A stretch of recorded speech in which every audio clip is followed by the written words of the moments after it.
Hello, and welcome to episode 147 of Checkpoint Chat. My name is Alessandro Barbosa, and I'm joined, as always, by Matthew Figuera. Lit. Very well lit, Matthew Very Figuera. well lit, Matthew Not because Figuera. I'm in Cape Town and anything's legal. None of those reasons. I just have light sources happening here. You lit because E3 is lit. It's Hype AF. set my little gaming brain on fire. Well, parts of it did. The rest has been Parts of it, you know. par for the course. Little parts of your brain sparking off here. If someone had to do an MRI, they would see Go, they'd see the Elden Ring part yeah, going off. They would see I don't know, Guardians of the Galaxy going off. I don't know. So much Game Pass stuff. Game Pass is definitely lighting up. That's like the big portion. What else could maybe light your fire? Wow. Rainbow Six. Do you Extraction? know that I still have not watched that trailer? There's a couple of trailers I actually have missed. I've not watched. It's a really, really long trailer. Oh, really? It's way too My long. goodness. So look, E3. In my opinion, I'm not used to E3 happening like this. Normally it's the Sunday evening and there's the gauntlets through Sunday, and then through the week there's different shows. But the fact that a lot of this happened over the weekend, I just missed some stuff. It has kind of been nice that there's been a good cadence to it. It was like Thursday was Summer Games Fest, and then Saturday was Ubisoft and something else. There was something else I can't even remember. And then Sunday was Microsoft. So it's cool. Was it not Devolver? Cool. Devolver had a thing. God, what a fucking waste of time that was. People love the Devolver that conference showcase. was like 45 minutes long, and halfway through it, they had revealed nothing. No, they hadn't even shown a game halfway through. You know why? Because they established like the Devolver E3 cinematic universe like 5 years ago. It's just too much. It's way too much. I mean, they ended up showing some really cool games, but that whole shtick is it is beyond dead at this point, I think. Although I do think the actress for Nina Struthers is pretty great. Like, I'll give her that. Better Beyond Dead than No Beyond Good and Evil. Am I right? RIP. That game's going to need a third reveal at this point. Well, there's so many things that we actually did not see at this E3. What will come first? A new Splinter Cell or Beyond Good and Evil? Beyond Good and Evil. Like, we at least know. Well, Splinter Cell exists, just not in its own game. It's just everything else Splinter Cell. Like, I think didn't Netflix reveal like a show or something? Yes, there's going to be a Netflix Splinter Cell show. Excellent. Sam Fisher's going to be in some PvP mobile game called Battle Cat, as far as I know. He's been in Ghost Recon. It's very tiring. Sam Fisher, let me tell you, it's really tiring trying to fly that flag, you know. Yeah. But yeah, should we? Well, okay. So firstly, this is definitely just going to be a reaction to E3 episode. The whole reason we kept it later was so that we could do this. We are obviously recording on a Monday evening, so before Nintendo Direct tomorrow. So I can't. Well, we won't be able to talk to that. We could shut it. And also Alessandro's camera's doing that weird green thing again. Sorry about that. Yeah, I don't know why. I wish I knew why. But we can. So I'm turning into the mask every few seconds. For a split second. And if you missed last week's episode, we did do a whole E3, predictions just predictions / discussing what's happening. And I think a lot of us were way off the mark on a lot of those. I mean, I'm still sure that there's some good Nintendo stuff coming tomorrow. Or, by the time you listen to this, tomorrow or Wednesday, whatever, Breath of the Wild 2 will have a release date. So. No, the Switch Pro will be revealed with Breath of the Wild 2, so it's cool. It's cool. Watch neither of those happen. Oh my God. Just be like... Someone actually, I saw a tweet or a comment during the week, and neither of us even thought about Donkey Kong getting a something on the Switch, because Donkey Kong hasn't had a thing on the Switch. I mean, the only thing on Switch was the re-release of Tropical Freeze. Yeah. But we haven't had like a Donkey Kong game, so I'm like, maybe that. And does Donkey Kong like have the same reverence like anymore? I just don't know. I mean, to be fair, like the last two, Country Freeze, as far as I can tell, was developed by Retro, who are supposedly making Metroid Prime 4 at the moment. So, don't know. Will we see Metroid Prime 4? Will we see Metroid? Who the hell knows? We'll see. Will we see Bayonetta 3? We better fucking see Bayonetta 3. It's 40 minutes. Okay, that's ample time to show some stuff. But yeah, point being, it's actually 35 minutes dedicated to Silksong and 5 minutes of other stuff. So yeah, point being, for that whole spiel is that we have not seen Nintendo because we're recording before that, but we have watched and legitimately do not know anything about Nintendo, so I can't even say something and delay it for. Listen, we know people at Nintendo locally, and he won't divulge. He won't anything. wink. He won't. No matter when you tell him. No matter how breathe. many times I'm like, don't breathe if Breath of the Wild He's 2 too good, is coming. man. Miyamoto trained him himself. Can't believe this. Yeah, can't believe this. So should we kick things off? We'll go in chronological order, I guess. Yeah. I think, if Microsoft didn't have a conference, this would have been the E3 conference to be talking about, which is weird because it's not even an E3 conference technically. No. But Jeff Keighley's Summer Games Fest had its kickoff. Like, what is Summer Games Fest? I can't tell you, but it had a thing on Thursday with a bunch of game announcements. It was actually a really good show. I thought it was like really well paced. And Jeff Keighley did come out saying like, because some people were like, oh, like Jeff's doing his own thing, trying to take on from E3. He's like, no, it's really just to kick things off. Like this week is just about celebrating gaming. So, and he did a good job of that. Yeah, I thought, look, there were parts of that conference I was like, but overall, like I think it was a solid. I think it was great, like nearly 2 hours. I was like, damn, the time flew. It was long.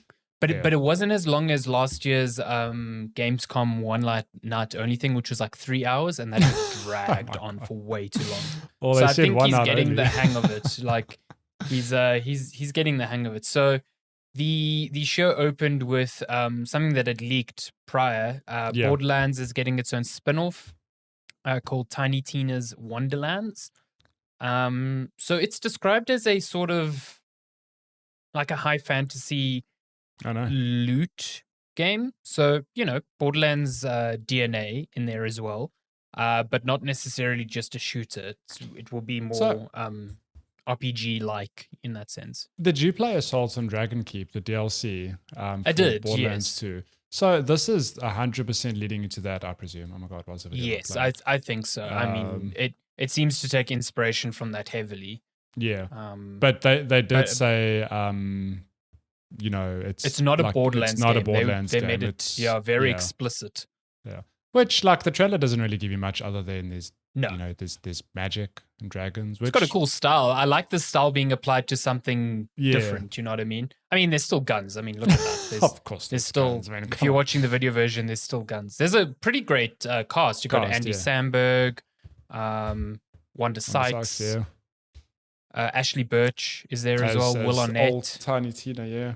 Yeah, of course, Ashley Birch. I mean, I don't know if you've watched Mythic Quest on Apple TV. Ashley Birch is actually in there. Okay. Not as Ashley Birch, but as a like QA tester in the oh my God, the studio, and she's brilliant. Like just acting in general. Like you go from that, and then you look at her doing Tiny Tina's voice, and it's just incredible. I really, really like her. So Wonderlands. It's coming early 2022. Yeah. So that will be a theme for E3. 2022 is stacked already. It is crazy stacked. Yeah. The next one was kind of a cool surprise. Metal Slug Tactics. So this is, Metal Slug, like Metal Slug X, which I'm sure most people have played, but it's an isometric turn-based tile tactics game. Sort of like I think you played Final Fantasy Tactics. Would you say it's similar to that? I mean, I haven't played Final Fantasy Tactics yet, but it looks like that style of game, right? It's turn-based, grid-based. And very cool. Just came out of nowhere. Yeah, I'm super keen for something like that. I just love that it looks like, classic Metal Slug. You've got like the prisoners with the long hair that you have to save. You've got the main guy with his bandana and his comically oversized handgun. It just looks really cool. It looks cool, yeah. I'm very keen to play this. Sadly, no release date, but it is being developed by, I think it's Dotemu, the same people who are doing the Teenage Mutant Ninja Turtles beat 'em up. Oh, okay. Yeah. So they've been on a roll lately. So yeah, that's doing cool. some stuff. Yeah. Oh my god. Okay. This shit. Are we talking Death Stranding? Death Stranding directors. Okay, so before it even was that, you had obviously Jeff Keighley chatting to Hideo Kojima, because of course he did, and it looked like it was literally just going to be a, hey, I'm friends with Hideo Kojima thing. But then weird flex, but okay, Jeff. At this point. But then Hideo Kojima had his one more thing, and it opened up with Death Stranding. So my first thought was, okay, we definitely getting that PS5 upgrade. I was like, awesome, finally. But then this okay, firstly, the trailer is a portion of the game I've never seen. I don't recognize this warehouse at all. But then it went all Metal Gear Solid. Like you had Norman Reedus or Sam Bridges picking up a box and getting into it, and I was just like, what is going on right now? Look, so remember, this is all Kojima we're talking about, right? And he's very like, philosophical and, all about these multiple meanings and stuff. But there's a very clear moment where Sam gets in the box and he gets out going like that's a bit, almost like that's ridiculous, or it's not going to work. And he shelves the box, which is symbolic of Kojima shelving the Metal Gear, Listen, franchise. I think you're right. I think you're right. It's like a let things die type of thing. It's like, remember this thing, like, that's cool, but this is done now, It is still a hilarious trailer. And if you haven't seen it, would recommend the way it was such a slow burn, like watching it, I was in the GameSpot Slack, and Timur Hussein, managing editor, is a huge Metal Gear fan. Oh, yeah? And he was just like, what the fuck is going on? What's happening? He was losing his mind. And it was just for this like split second moment, like, is this a coded remake announcement or something? Gear. Yeah, but it's just the director's cut. Yeah. So I assume this is just additional content. There's a warehouse and stuff like that. Yeah. It is funny though, director's cut, as if like Hideo Kojima didn't cut his own version of this game. Someone said that to me as well. It's like, who was it? You maybe? I don't know. It's like the director's cut. Who told Kojima, no, you can't put that in? He is the director. So yeah, that's coming. There was no release date. This could be additional content. Wasn't there? I don't remember. I mean, to be fair, I will play this game again, maybe for a few hours, just on PS5, just to see what it looks like. Yeah, that DualSense for this game, I think, is going to feel incredible. Yeah, but Jeff did ask Kojima, like, can you give us a hint of what the next game is? And let me tell you, the words that came out of Kojima's mouth made no sense. No one will ever know. Absolutely no sense. My best was after that, Jeff's like, okay, cool. And I'm like, it was the most vague nonsense. I was like, what just happened? Cool. So that seems a while away, whatever he's working on next. Yeah. So, next thing we got Jurassic World Evolution 2, which was revealed by Jeff Goldblum, which is pretty cool. Yeah. Jeff Goldblum's best part of this was giving Jeff shit for the spelling of his name, which was hilarious, because he was like, is it Geoff? Joff? Joof? And then the best was good pal Jeff from Critical Hit on Twitter going, fuck you, Jeff Goldblum, which I thought was amazing. That's great. Just good. But Jeff Goldblum narrates this trailer. It's just like a CGI trailer. But Jurassic World Evolution is a park simulator type vibe, And even him narrating it leans very heavily into his character from the franchise. So, yeah. I mean, it looks cool. I'm not, I like the Jurassic World movies as much as the next person. I think they're fine. And I'm not super into this formats of game, but I think the first one did really well, and I'm glad that there seems to be a sequel an audience coming. For it. And the big thing, I think, is that it's coming to consoles at the same time as PC this time, because last time it was just PC first. So that's cool. And that's arriving sometime this year. Yeah, 2021, and it did say there. Oh no, let's move past. But I did see Steam, PS5, PS4, Xbox. all of the Switch, things. Why trailer? I don't see Switch there. No Switch there. No Yeah. Switch. Whoops. Next thing was a game called Lost Ark, which I don't recall seeing because I was working during that. I cannot remember seeing this either. It's described here on Games Radar as a Diablo-esque MMO coming to the West.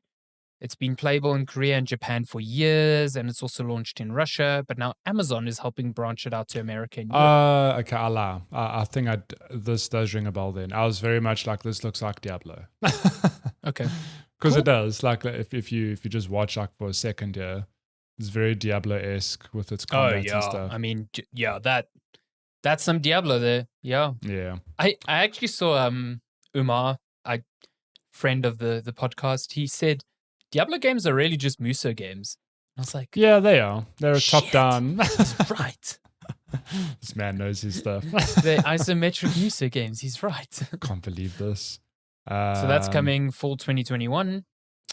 We got a trailer for Call of Duty Warzone Season 4. If you're super into that, I'm pretty sure you've seen that by now. So I cannot believe we're on season. Oh, is it Warzone Season 4 though? Oh, I suppose. Yeah, I thought it was like Cold War Season 4. I'm like, but Cold War's came out. I do like that. Apparently, it's the Warzone's going to be changed into like a World War II thing in anticipation for the next Call of Duty this year. So that's quite cool. That's really rad. Yeah, I'm kind of nice. Down for that. Among Us is getting a brand new hide and seek mode. Mm-hmm. Do you like hide and seek? I like hide and seek. I mean, it's been a long time since I played Among Us, and it's quite cool. I mean, the game's still very popular. It's cool to see them, evolving the game to keep people interested. There's also a number of new roles, colors, cosmetics, achievements. So Map 5 is in development. So that's the roles thing is interesting because is roles the things you do around the maps, I assume? No, so I could be wrong, but there's a game called. I mean, there's a lot of incarnations of this game called Werewolf, which is like it's basically like how you play like D&D or something. It's like a tabletop.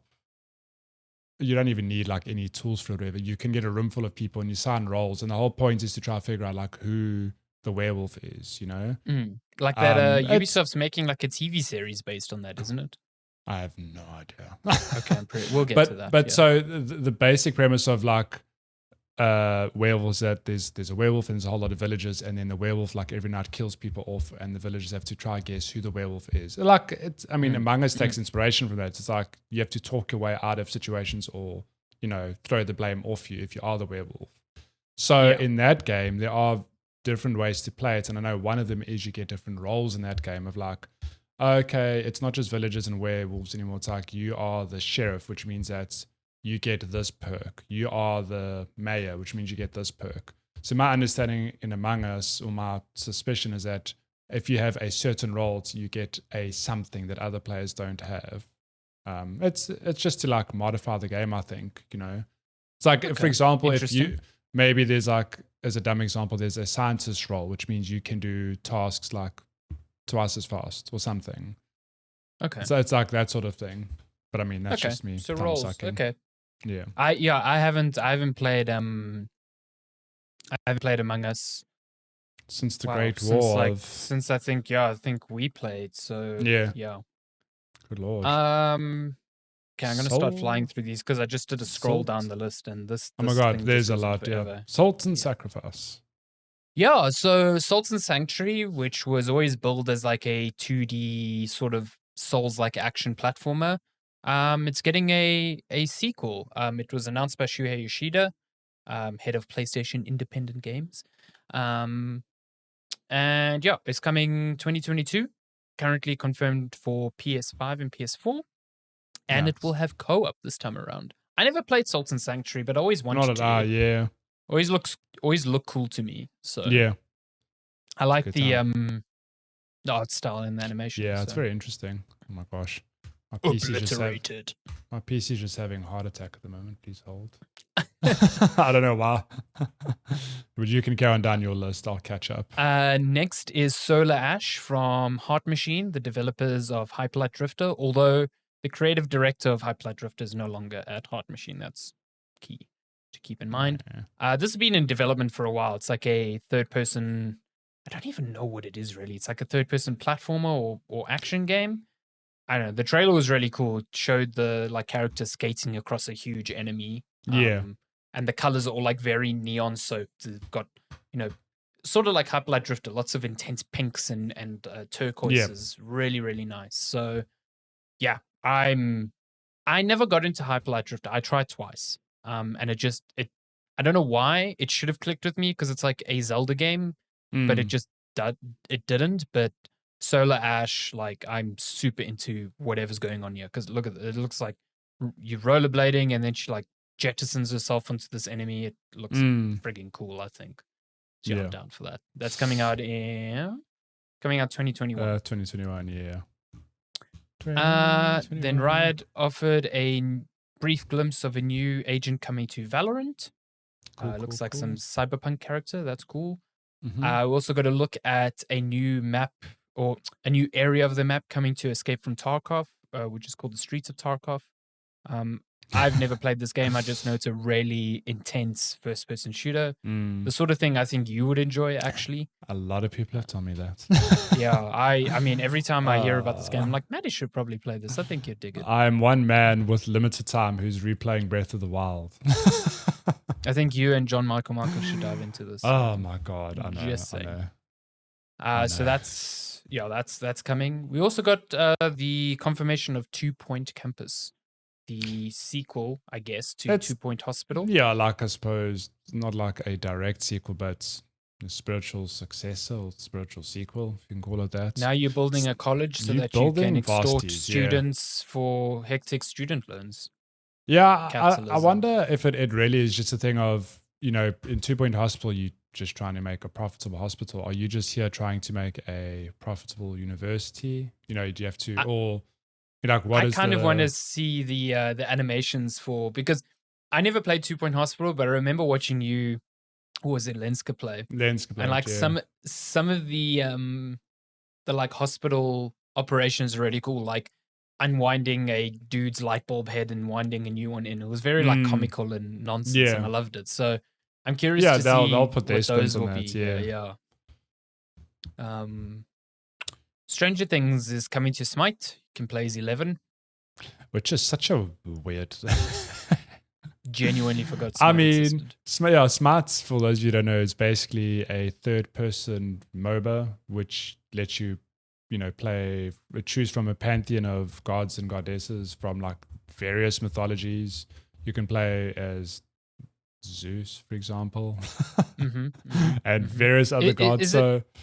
Is it a Dota-like or? It's similar, like in terms of its DNA, but I don't know if the whole premise is to push a lane and destroy a base. But it is very much like you've got a character. You all start at level 1. You kill mobs to get levels and items and so on and so forth. Just from a third-person perspective.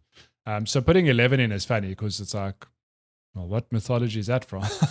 It's from the Stranger Things universe. But that's cool. That's a cool little crossover. Did you ever play Painkiller? I actually did. How did I missed this announcement?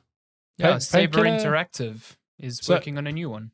Okay, so you've never played Painkiller, I take it. No, I've never. I know of it, just never played it. So have you ever played Serious Sam? Yes, I think it's similar to that. It's very similar, like you just fighting hordes of enemies. Tons of things, yeah. That makes cool. sense. Yeah. Yeah, I mean, Saber Interactive most recently did the Crysis remasters on PC and stuff.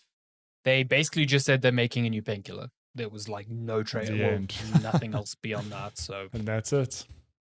The Anacrusis is a game. It's a new first-person shooter with former Valve and Riot developers. It looks like another sort of Left 4 Dead thing, except on a spaceship with aliens. So that's cool. The game will apparently use AI to remix and reshape every playthrough to keep it feeling fresh. God damn. This key art, for some reason, just makes me think of Deathloop. I know, right? It's got I don't know if it's the colors or just the style. It's got that retro aesthetic going for it, yeah. This is coming to PC, Xbox Series X, Xbox One, and Game Pass. So not not anything Oh, else. oh. Interesting. Oh, Okay. Okay. Fast and Furious bundle is coming to Rocket League, which to me, I was like, how did this not exist already? I It's was all about quite shocked that family this was new. in Rocket League. Yep. Rocket League's all about family now. Who You knew? score a goal as a family, you concede a goal as a family. My God. Just stop talking. I do like that you've got like that classic Nissan Skyline. Oh my God. And Dom's Pontiac. Yeah. My goodness. I mean his Yeah. Dodge Charger. I mean, so yeah. I mean, that's fun. Every time you score a goal with Dom's Charger, you have to down a Corona. That's the rules. I didn't make them's them. the rules. I'm Yeah, just wouldn't here to make them. enforce them. Vampire the Masquerade Blood Hunt, which seems like the fifth or sixth fucking Vampire the Masquerade game that's in development now. I must have dipped at this point in the show because I don't remember any of this stuff. I must have I was stepped away for a second. I don't remember a lot of this either. I think I was busy writing something. So this is based on Vampire the Masquerade, but it's a Battle Royale a la Fortnite with vampires. Remember Vampire the Masquerade 2? That was like meant to come out last December, and that game has just disappeared off the face of the planet. It's yeeted. Can you believe this? Yeah. Next up, House of Ashes, which is the third entry in the Dark Pictures anthology series. So remember, this is done by Supermassive, I think, who did. I think it's Supermassive. Until Dawn. Yeah, Until Dawn. That's it. I was going to say Dead by Daylight. I played the first one. I played the first one in the series and did not like it. I thought it sucked. Wow. So I haven't played the second one. I don't know, third one. It's coming. It's coming on October 22nd. Just delay it a week. Put it out on Halloween. Why would you do such a thing? That'd be too clever. Okay, you can't do that. Tales of Arise. Tales of Arise. All I know is that people are super stoked the series finally has a good budget behind it. That's all. Umar again losing his shit on Twitter. I wonder because this is a big RPG franchise which has never really had like a big budget, so it looks beautiful. That's about all I can say. I wonder if there was a trailer, if it's the same franchise. There was a trailer shown for it by Xbox like a year on the Xbox show. I could be wrong. A year or two ago, and I thought, that looked pretty cool. So I think it was during one of the like Xbox or PlayStation like showcases last year. Yeah. But that's also out on September 10th. Mm-hmm. So that's cool. This is a big one for you. Sky. Yeah. I played Sky at launch when it launched early on mobile. Yeah. Back in the day. This is from that game company, developers of Journey, obviously. Sky is really cool. It's very laid back, and it's designed as this like ongoing experience that you keep coming to, which hasn't really been my experience with it. But I played through the quote unquote story of it, and I really enjoyed it. It's very similar to Journey, very simple mechanics, and they just feel really good, even though I played on a phone. So I kind of really want to play this on Switch. Well, I'm keen to play it on Switch because I got it on phone and I played like 15 minutes. Like, that's cool. I don't really, I don't really feel like playing this on my mobile device. On Switch, I think this thing's going to feel awesome. So that's out on June 29th. Nice. On Switch. Soon. Arguably one of the best games of the showcase, Planet of Lana, which apparently was announced in 2019. I do not recall that at all. I've never seen this game in my life. This game looks awesome. Just a beautiful art style. It's got real, it's a side-scrolling like puzzle adventure. But it's got like Games Radar says here, Limbo X Ori vibes, and I definitely get that. It's really, really beautiful. I would implore you to go and see the trailer if you're not watching the video version of this podcast. It's just really good. It's pretty. So love it. Nice. And that's coming out sometime in 2022. Also, only PC and Xbox. Huh. Interesting. That's a good get for Xbox, I think. We got looks at not two new characters, existing characters in Overwatch, but what they will look like in Overwatch 2. Oh, this is a weird segment in the show. Like, hey, here's what the skins look like. So. And you're like, cool. It was like, hey, we got to talk about Overwatch. It was weird. I don't know. If you really want to go see new skins for Baptiste and Sombra, I'm pretty sure you've seen them by now if that excites you. So There you go. I got a new trailer for Monster Hunter Stories 2: Wings of Ruin. Nice. So these ones, unlike the core games, are more like story-focused games with a cartoonish style. Yeah. I don't know. Looks cute. I don't know if you'll be into it. Yeah, I don't know what the gameplay of this. I think it's more like franchise is. RPG-ish, if I'm not mistaken.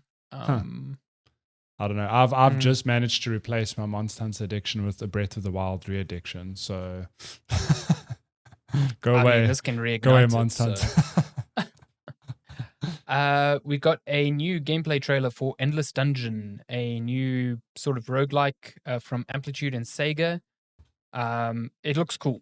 That's all I can say. It's got a cool pixel art style. Lots of fucking effects going on everywhere. I'm down. Like this sort of just like speaks to my sensibilities. Really done. Oh damn. No, nothing to add. 2B is coming to Fortnite. Not Fortnite. Fall Guys. 2B, Fall Guys. Yeah, what a skin. This skin is incredibly distressing. I do not like this skin at all. Why not? What's not to like? It is. There's a lot going on here. There's just I love it. so much to do with the Fall Guys bean anatomy that is killing me here. It's too good. I wouldn't. I wouldn't say that. Bean is coming to Fall Guys. Okay. We had a new studio announcement. So this was also again like a weird to me. Just slots in. I'm like, that's cool.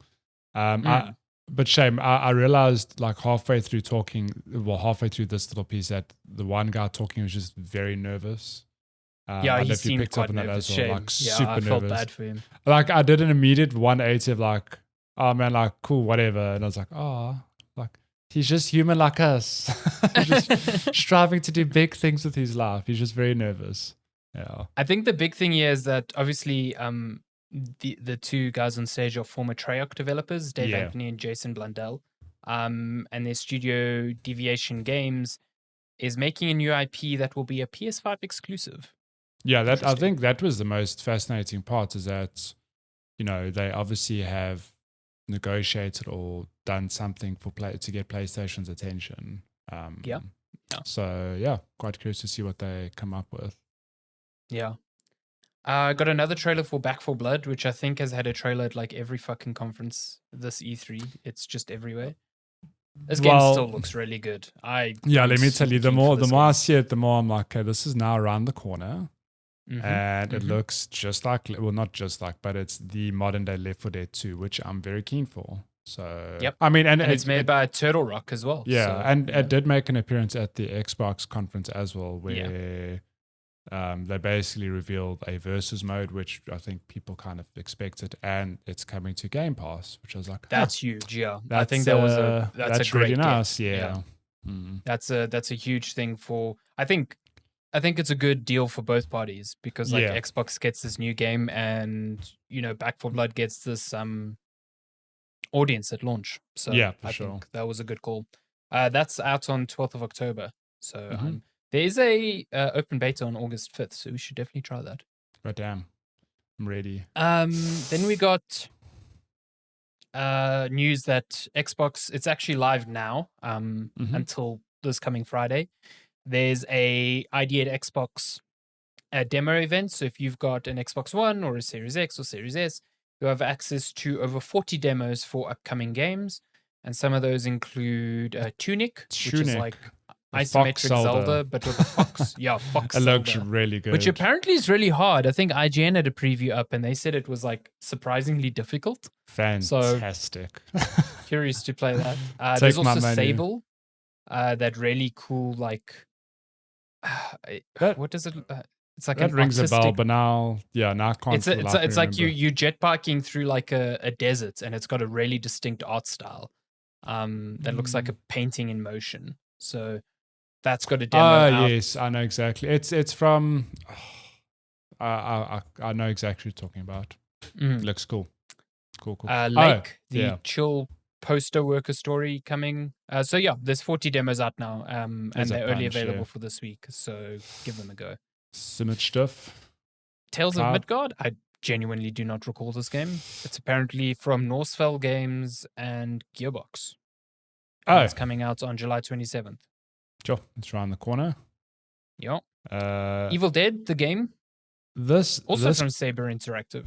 This confused the shit out of me because I thought, like, for all intents and purposes, this it looks like something from the people who made Friday the 13th, the game. Right? Yeah, I thought the same, but it's not. But apparently it's not. I even looked it up, like, on the spot going, oh, this is what, and I was like, oh, it's not. And it doesn't even seem to be the same type of game because it's like a 4-player co-op. It's not an asymmetrical multiplayer game. So, yeah, interesting.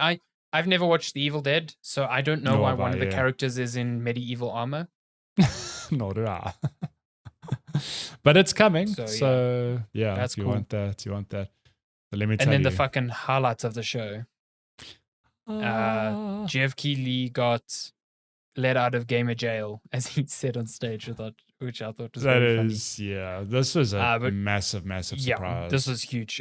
For like a 3 to 4 minute trailer for Elden Ring. Yeah.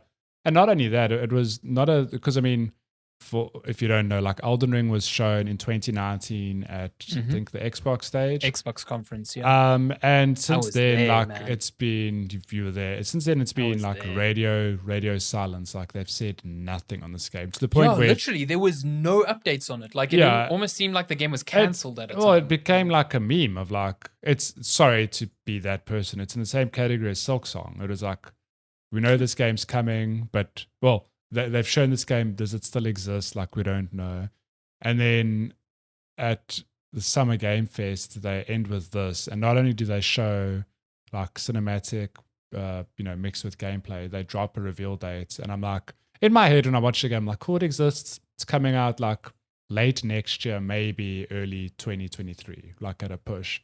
Like, no, it's coming out January 2022. 21st. And I'm like, that is just over 6 months away. Hell yeah. Fucking hell yeah. I'm like, get hype. Please don't be delayed. Please don't be delayed. That is. Hideki Miyazaki. Miyazaki gave a interview today and said they're pretty confident that they're hitting that. So. Yeah. It looks like awesome. It's just an open world Dark Souls for all intents and purposes. Yeah. I mean, you've got like, that good horse. Yeah, like you've pointed out, there's obviously a lot of Sekiro influences there as well. But holy hell, it really just, like you said, the horse, just that, and the fact that it seems to be, like it's just this big open world. And you said earlier as well that Miyazaki confirmed that you can explore the dungeons in any order. I'm like, it's Breath of the Wild for all intents and purposes. Sounds like it. You know what it reminds me of? When I see that horse, I immediately think of Shadow of the Colossus. Sort of like you roaming this open world to certain like spots. But I mean, Shadow of the Colossus open world had nothing in it. I definitely don't think that will be the same. No. But yeah, there was an interview with Miyazaki today where he basically said that the combat you'll have stamina back, but they're trying not to make it like a lot of a focus. And there's also stealth. So the way I see it is it's like a mix between a Dark Souls 3, because you have weapon techniques and arts again, and Sekiro, which had no stamina. So obviously no focus on that. So yeah. Please enjoy this YouTube ad. Great ads. Oh god, and it's one of those 15-second ads. Jesus Christ. But yeah, this game looks incredible. It's out on PlayStation and Xbox consoles. I can't remember if they said PS4 and Xbox One, or if this is just next gen. Let me just skip to the end here. Sorry, video viewers, you missed the whole trailer. You should watch it from the beginning though with sound. Yeah, PS4. Oh, there, PS4 and Xbox One. Okay, cool. Yeah. And PC. Yeah, this trailer was 21st. Hype. It was a hype really good trailer. My goodness. Really good. It's definitely, I mean, of all the properties From has worked on, the high fantasy stuff is not my favorite. Just because, like, in general, it's just not my thing. But this looks like it's got some gothic. I mean, look at that. That looks straight out of Bloodborne. That's some body horror shit going on there. So, I'm down. Let me tell you, I would recommend you visit Dark Souls 3. I do. I definitely plan to. Just because, I mean, that came out after Bloodborne and it was real good. Like, what a fantastic game. And I think you'll really enjoy it. So, I mean, because look, this isn't Dark Souls, but it's definitely, it's like a mix of all of their franchises. I mean, but, look at this combat. This reminds me so much of Sekiro. It looks so fast. It's like you're doing parries and and this horse just climbs up mountains, apparently. Yeah. My goodness. It looks great. I'm super keen for it. Too hyped. Go away. So that was the Summer Game Fest, which took us 40 minutes to run through. So yeah, that show was big. That show was big, and it was great. I thought it was really, really fun. So yeah, I hope Jeff Keighley. I think he's doing a show for Gamescom as well. So stoked for that. He'll be back. Yeah. Then on Saturday, Ubisoft kicked things off with Ubisoft Forward, and just from the get-go, it seems like Ubisoft is the most affected by the whole COVID pandemic because they had a lot of updates for existing games, which is great. I think Ubisoft is really good at supporting the games they have out there, but they had very little in the way of like new game announcements. So they kicked off the show with Rainbow Six Extraction, which was formerly known as Rainbow Six Quarantine. And I don't know, for some reason I thought this game was going to be about like, like sick people, zombies. But it looks like it's like fucking aliens and shit. So oh really? So I missed this trailer. On. I mean, it's a 3-player, sort of like a horde mode type game. It's based off of Rainbow Six Siege's Outbreak mode, which was incredibly popular. My goodness, it looks cool. They had like a huge deep dive of gameplay, where you got to see like existing operators. They're using existing operators from Rainbow Six and their abilities in the game, which is cool. And just showing off kind of like how those integrate into the new sort of gameplay here. Yeah. So I think, for Rainbow Six Siege veterans, it's very familiar in that sense, but I feel more comfortable getting into this considering it's a co-op thing against AI as opposed to the highly competitive Siege, which is not my vibe. Which is just going to take you... You should play Siege. I know, because you and your CSGO-ness, I think you would seriously love that game. I've just kicked my addiction, okay? And I've replaced it with a light Dota 2 fascinations. But Rainbow Six Extractions comes out on September 16th. It will be on all the platforms and feature crossplay. So that's cool. Nice. That's cool. Yeah. Probably one of the biggest surprises of E3 for me, Rocksmith is getting a new entry. Yeah. Which is kind of, in a weird way, kind of awesome because I was very recently looking at buying Rocksmith because everyone says it's like the most engaging way to learn guitar. But trying to find the dongle for that nowadays is next to impossible.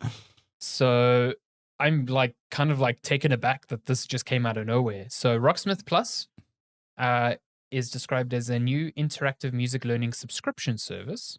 Nice. I think the cool thing about this is that you will need no additional hardware. It will use your phone to track your chord playing, so you can use an electric guitar, acoustic guitar, or bass, and they will have a huge library of songs to choose from that you can then pick, and you can do things like pick sections of a song and slow it down, and it gives you the tablature view or like the chord progression, and it just lets you practice songs that you actually want to play instead of like going through a book and learning. So hang on, when you say it uses your phone, is it you have an actual instrument and your phone listens to you? Yes. Okay. Yes, You're not actually playing on your phone. No. So like that's this not is about same. learning the actual instrument. No. Okay.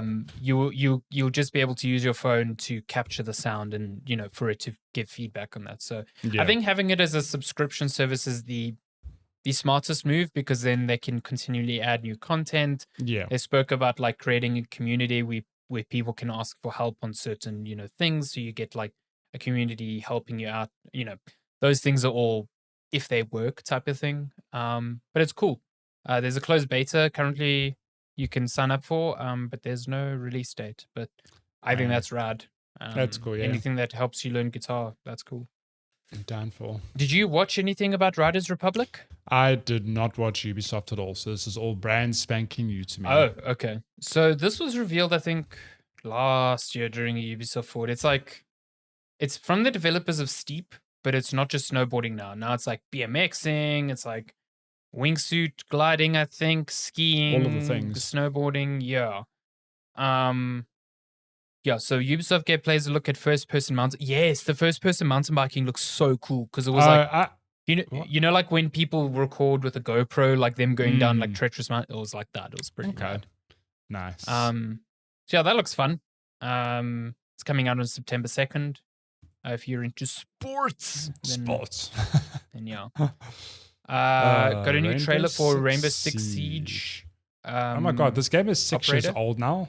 What? It's crazy. It's crazy. This game has gone from strength to strength to strength. It's absolutely incredible. Like the way it launched, like it just didn't exist almost. Yeah. And then the Ubisoft just supported it so well that it's like such a blossoming game now. Now it's like one of their leading franchises, I'd argue. Like and one of the leading like first person shooter, like competitive first person shooter titles out there. So yeah, the new operator is called North Star.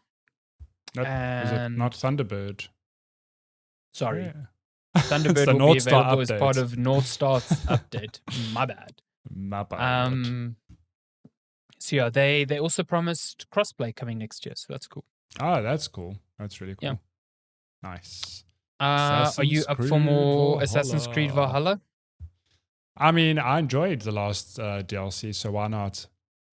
So the new one is called Siege of Paris. Yeah. So, which is apparently the biggest Viking battle in history. I did not know that. Cool, that's news to me. There's no Eiffel Tower. You can't jump off that. Yeah, this is set centuries before the Eiffel Tower. So yeah, no YOLOing off the Eiffel Tower. I think what is interesting though is that, so we knew that the Siege of Paris was coming, right? Like they showed their roadmap last year already when the game launched, and it's like, yeah, there's the island DLC, here's the Paris DLC. But they also said that even more expansions are coming next year. We haven't seen anything, but yeah, it looks like they are supporting this game for at least another year. And it looks like it's getting all mythical again. Yeah, at least until the next Assassin's Creed. Oh, really? Interesting. Yeah. Siege of Paris looks fun for one reason. They mentioned that they will be bringing back black box infiltration missions. So kind of like, here's a target, figure it out. Like, do it your way. It's like Hitman, but the Assassin's Creed version. Yeah. It's kind of like that, yeah. So that's cool. There's also that Discovery Tour coming. They've done it in previous games where you can kind of just like use it as a learning tool, use the game as a learning tool to learn about those periods. So that's cool. That's cool. Neat. Werewolves Within. I remember I said that they were making a movie based on that game. Yeah. Okay, I was very confused because I was like, what the hell are you talking? I don't think what I was talking about has anything to do with this. No, so it's a movie based on that sort of game. So okay. It's coming out on June 25th. Okay. Got another trailer for Far Cry 6. There's a lot also of another game which had trailers like everywhere. You know, I like what I'm seeing of Far Cry 6, but also someone mentioned on Twitter, I can't remember who it was, it might have been Imran Khan. He's like, Far Cry 6 looks old in a way that I can't put my finger on. And I'm like, yeah, I get, that's like exactly what I was trying to put into words. It looks like an old gameplay type of feel in a game that looks really good, but someone else I saw was also commenting on Twitter with the visual style and the characters. It's like, it looks like the character models are fun or like, you know, whatever. But then Giancarlo Esposito looks great. Is like real life. It's like, well, they clearly put a lot more effort into bringing him to life over the other characters. Yeah, they got him in the studio for real scans and the rest. Yeah, but if you put him next to other characters, it's like a bit jarring. You're like, whoa, what's going on here? I mean, every trailer has him chewing scenery, and that shit is really good. So, yeah. Part of the announcement was a season pass, which will let you play as past villains from the franchise in some weird, like, fucking multiverse tripping thing. I don't know. You'll get to play as Vars from Far Cry 3, Pagan Min from Far Cry 4, and Joseph Seed from Far Cry 5. Nice. But it looks like they also, like, the trailer was like, they don't know why they are, like, in this universe either. So it looks weird. Yeah. Mario and Rabbids. It's getting a sequel. This was leaked before the show, unfortunately. It was, yes. Which really took... Look, I never watched the show, but I imagine this would have been like a lovely surprise for fans. I think But the fact that it was leaked was like, oh man, like, don't you hate when that happens? I haven't played Mario and Rabbids. It's good. I like it. Yeah. XCOM like with the Mario and Rabbit franchises. XCOM Rabbids. A sequel. That's really cool. Yeah, Mario and Rabbids Sparks of Hope. It's, let me say this, it looks beautiful. I don't know, the gameplay. I think it was Jason Schreier was like, remember before the PS4 and or remember before the PS5 and Series X when developers were showing off games but couldn't say what platforms they're coming to? They're like, and he was like, Mario and Rabbids. That's all he said. So I was like, Switch Pro? Interesting. I don't know. The game looks really good. It looks pretty, I think it looks really pretty. You've got Rabbit versions of some Super Mario Galaxy characters like Rosalina. Nice. This is like more open world now, it seems, though. I don't know. Well, so the other one was like you would walk between battles, and there'd be puzzles in between battles. Okay. Yeah. So you'd follow this Rabbit Roomba essentially. Okay. Yeah. Looks cool. So, my goodness, it is really pretty though. Yeah, it's really good. A good Mario. I think it looks gorgeous. Yeah, just lots of color. Oh my gosh. So yeah, that's coming in 2022, if I'm not mistaken. I think at the end of the trailer it said 2022. Yeah, 2022. Yeah. So, and that's obviously exclusive to Nintendo Switch. Yeah. And then the big kind of surprise. You know, people. Okay, I get it. Not everyone follows gaming news, but we've known that Ubisoft Massive has been working on an Avatar game for like 2 years now. Good Lord. If you've been following anything. So, I mean, when it was announced earlier this year that they were working on a Star Wars game, they literally had to come out and say it would not impact their Avatar game. So, like, okay. But yeah, they revealed Avatar, Frontiers of Pandora. In-engine footage on the latest Snowdrop engine, which I would take with the biggest grain of salt because I just have to point you towards what the Division looked like when it was first revealed and what it ended up looking like when you actually played it. So everyone losing their fucking minds looking at this, being like, wow, amazing. This is gameplay? Like, tone it down.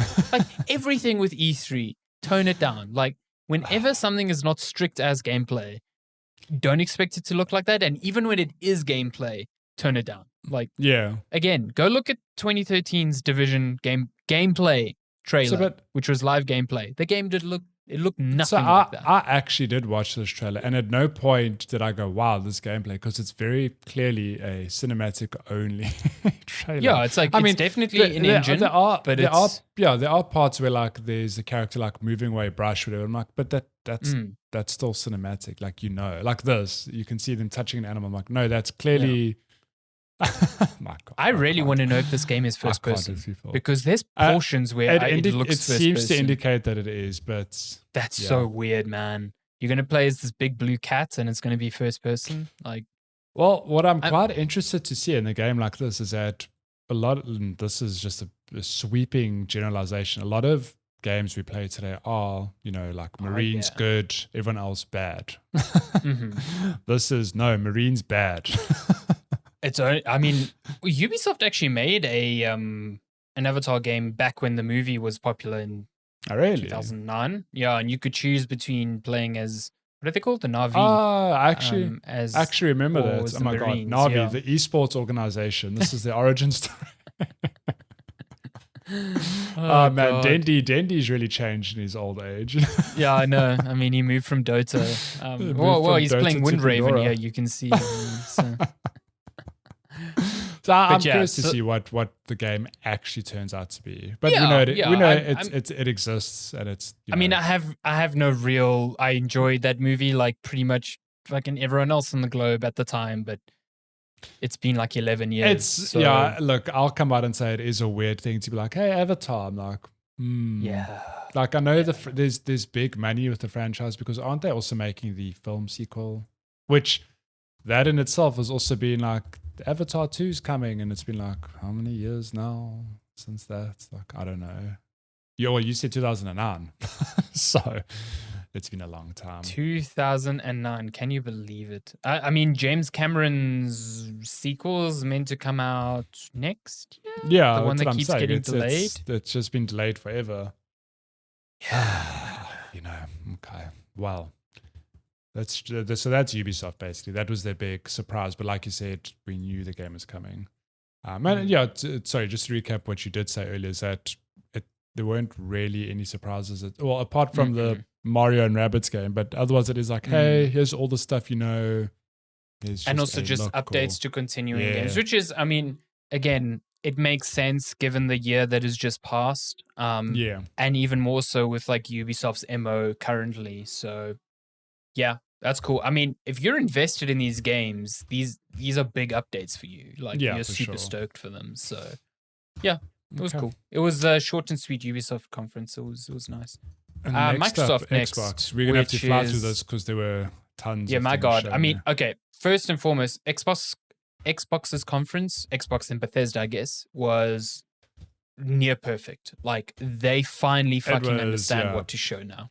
But I mean, we said on our last episode that they just need to mimic PlayStation and Nintendo. Yeah. Just do like just 5 games. seconds of talking and then games. That's fine. And that's what they did. So and I think the big thing here was that yes, there were CGI trailers, but a lot of the games they showed had gameplay, which was a big improvement from the Series X reveal last year, which was zero gameplay. Yeah. So yeah, and also the big thing here was that they essentially replaced the world premiere moniker with this game is coming to Games Pass. I think only 3 games in the entire conference. Yeah, every other day. Yeah. So I mean, they had Battlefield 2042, which just not coming to Game Pass. It's not coming to Game Pass, but it's interesting because EA is part of Game Pass, so Battlefield will be on Game Pass, like maybe after a year or 2. Yeah. I don't know. Yeah. But I mean, that's just one example. Otherwise, it was like, here's this third-party game on Game Pass. Here's a first-party game on Game Pass.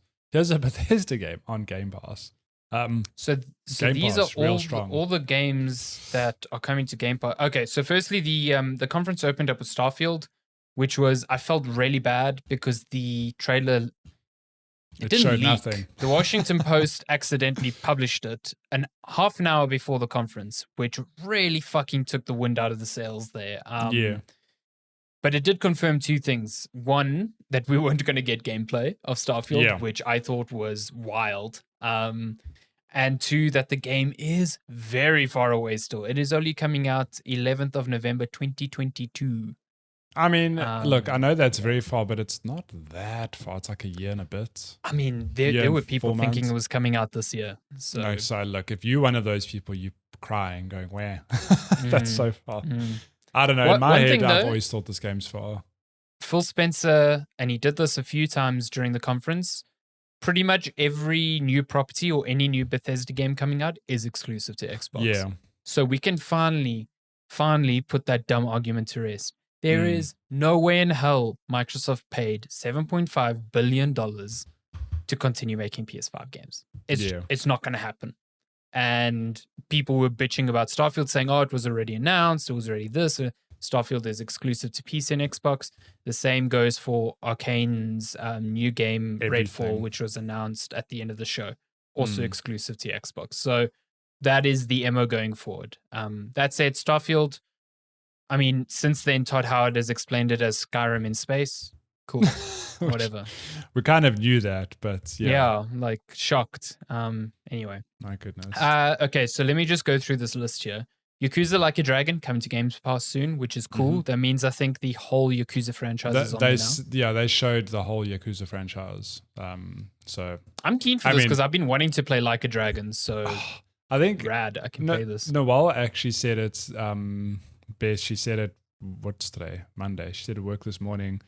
She just made a comment like, "Is Yakuza just very heavily inspired by Saints Row?" And I'm like, "No, I think Yakuza's always been like that." But that trailer, it made me think like, yeah, there's actually definitely a correlation between the two, and that they are just Saints Row is inspired by Yakuza. Yeah, but they are both like very, very wacky. Although Yakuza's this weird thing of like It's so wacky. It's super serious in some of its story and tone, but otherwise it's just outright. It's like a very serious Japanese telenovela almost, but with these wacky elements.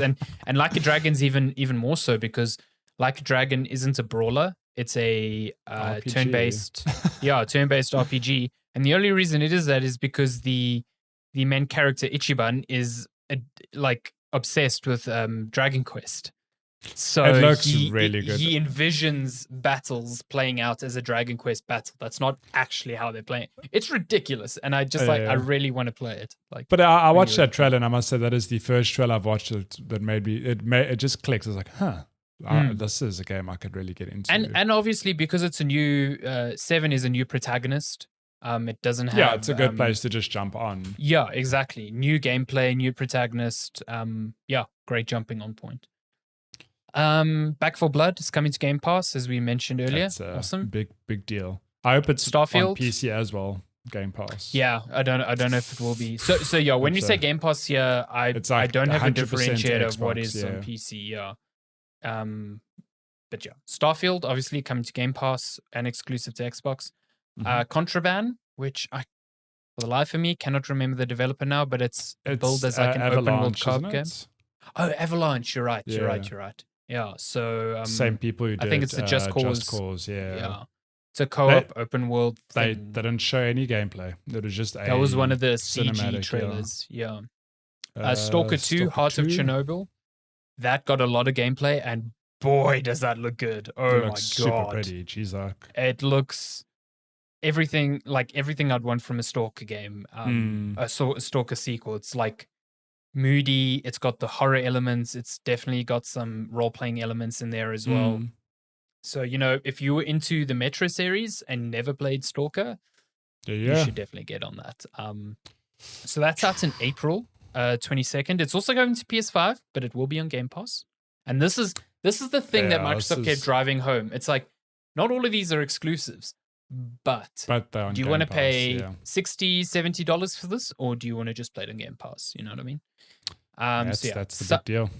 Somerville, which is actually developed by an ex-founder of Playdead. That's why it looked a lot like Limbo and Inside. Okay. Yeah. But so I adventure games. can't read that as Somerville. I see it as an Afrikaans word, and it's Somerville. Well, that's what it is now. It's Somerville. That's what it is going to be for the rest of time. We've got to call him up, and that's just got to be the name from now on. It's Afrikaans now. Halo Infinite. Halo Infinite. Man, they really didn't show as much Halo Infinite as I thought they would. I was kind of confused by that. But you said earlier, I don't know if you said this before after you started recording, but they dropped a 12-minute video today. Just for the multiplayer, yeah. Which is I don't know why they left it out. Yeah, why didn't they put that in the... I mean, look, maybe 12 minutes is too long, but it's Halo. It's like that is the Xbox franchise. It's your marquee holiday title. You're allowed to, spend time on that. I think the biggest thing from this is that this was also like wildly rumored for a long time, is that the multiplayer will be completely free to play. Yeah, huge. Which is really big. I mean, look, it's at the end of the day, I'm like, how will they make money in this game? Because it's going to be on Game Pass regardless. But who's going to go out and buy the main game? Like, why would you? What's wild to me is that, so it's free to play, and then during today's showcase, they said there's no loot boxes. I mean, there is customization items, all of those are cosmetics, but there is a battle pass. And the cool thing about the battle pass, which to me I find really cool, is that the battle passes don't expire, and you can purchase battle passes from previous events. So you can just keep grinding it out. Okay. Exactly. So you can choose which battle passes to progress towards at any given time. So if I'm not keeping up with Halo Infinite because hey, there's other games to play, I don't have to be like, well, I missed out on this cool ass armor because it was part of this event that is now expired. So that's really cool, I think. And the gameplay that they showed off for the multiplayer today, man, when they said they were going back to Halo as Halo, they meant it. It's like weapons on the map. You've got equipment, but there's no loadouts again. It's all about movement. I didn't see aiming down the sights once. It looks like Halo, and I'm so excited. Like, I love Halo multiplayer, so I'm down. Yeah, and it's amazing how, I mean, look, we didn't see any campaign stuff really, but there was a snippet there. Yeah, but I mean, it wasn't like a showcase piece or anything, but people seem to receive this a lot better than what they showed last year. So that's the campaign snippet they showed was a lot prettier. For sure. Yeah. So yeah, good on them. And that's coming out holiday this year, which is November-ish.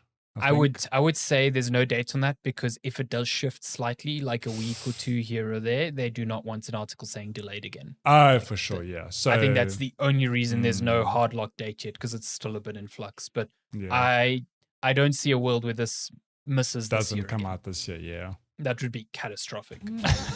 I don't know. Hades. But coming to Xbox and PlayStation, but it is coming to Game Pass. It's on Game Pass.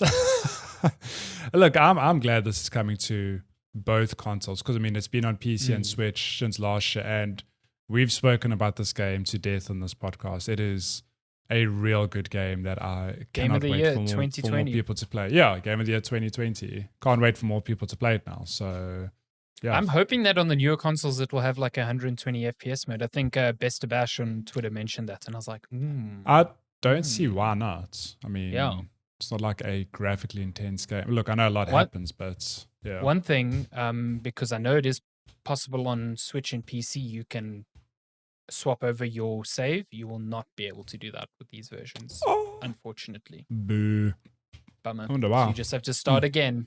I was going to say I could port my shit over to PlayStation and just get that good platinum. Yeah, you could, I guess. If it just pops it. Got to grind it out now. A sequel to A Plague Tale, which I was not expecting, but considering how that game is developed like a cult following, not at all surprising. Yeah. Plague Tale Requiem, it is coming to PlayStation as well, is on Game Pass. So again, every game I'm mentioning here is on Game Pass. Don't even say it. Stupid, Game Pass. Yeah. Slime Rancher 2, that's pretty cool. Slime Rancher's fun, man. Slime Rancher is like, played it, but man, Rare isn't making a new Viva Pinata, and Slime Rancher 2 is like the closest thing to that. So, or Slime Rancher, I would say. So yeah, I would give it a bash if you're ever looking for a chilled out game to play. Yeah, it's real fun. Party Animals, the animal inspired battle royale, it looked fun. I'm gonna come out and say that this game looked like a lot of fun. I love that trailer. There's something about the hand movements. I was like, yes. Yeah. They're like all floppy and whatever. It reminds me a lot of Gang Beasts. Yes.